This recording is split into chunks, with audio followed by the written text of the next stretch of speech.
to tell of God's future for humankind. The folks he is speaking to today could not bear it. They didn't want to hear it. They were only concerned about themselves and not carrying out the will of God. They didn't want to be the prophets to all of humankind.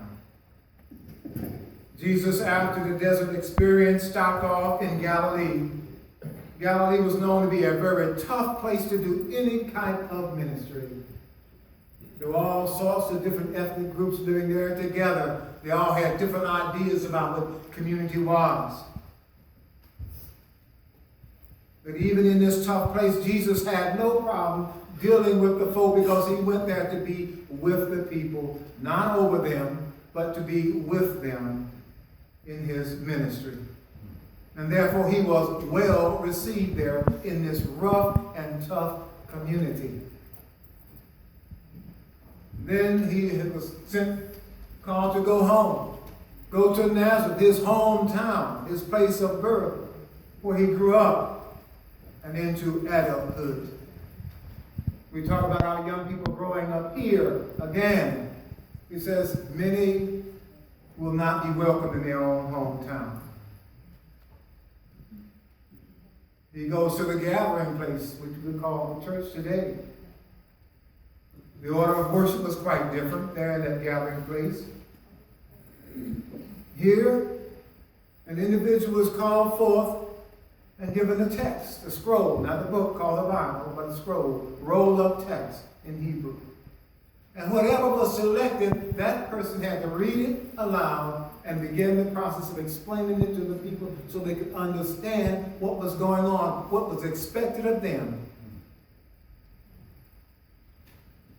I remember times when Mom and Dad would say, Carroll, I want you to go here, and I'd ask why. And that didn't go down too well. But I wanted to know why. What am I doing this for? Because the word why is a critical word for anybody. We're supposed to be able to tell anybody, say, well, why do you go to church? And you can't say because I was born in church, my mother went here, my dad. That is not the reason you go to church. Your why has to be your purpose as a child of the Most High God. And many times we can't say that. We don't say that because we are still struggling, trying to find out why I go without being, you don't want somebody to say, well, you're an old Christian. Why don't you do this? So we get ashamed sometimes. But we can't help folk out if we're ashamed. We have to know why and espouse it and live it as well. So Jesus now standing before this group of people, he read from Isaiah 61, what was read into your hearing, but there's a piece that he left out. Listen to this now. And it's part B of verse 2, where it says, and defeat their enemies. Jesus omitted that intentionally. He omitted intentionally. He says, he has sent me to comfort all who mourn, all who have issues in life, all. He knew everyone there, and they knew him now. But what he said was the opposite of what they were expecting. What were they expecting, church? They wanted vengeance. They wanted a God that would come alongside them and wipe out their enemies. Anyone who had caused them injury in the past, they wanted God to come along and help them wipe them out, do harm to them. They wanted that God to rescue them because they're in a difficult situation. They're going through trials and tribulations. There's starvation going there. There's illness all over the place. There's diseases because if you are starving, your body cannot protect itself without the proper nourishment. But the same God that they're called to defend them has turned his back on them because what? They have not been the prophets that they were called to be. Go here and there and all these different places. You know what Jesus did? He took his disciples where they didn't want to go. To meet people they didn't want to meet. to embrace people that didn't want to embrace, to love folks that didn't want to love.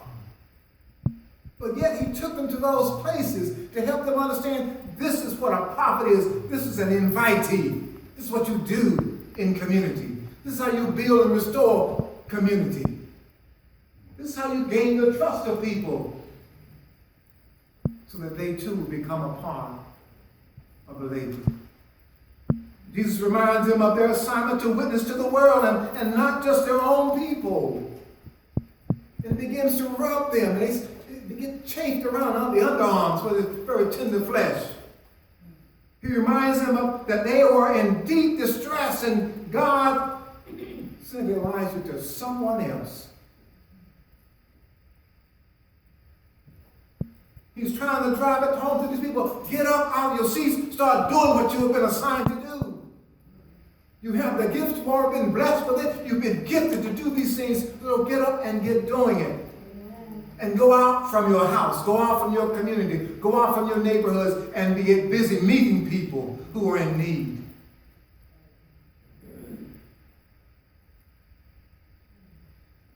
So God says, you are in distress, you're in trouble, but I'm going to send my prophet somewhere else and heal somebody else that just may be your enemy from the past.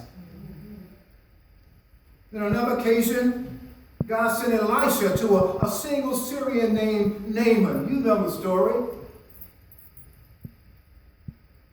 Who was an enemy to Israel. And he healed him.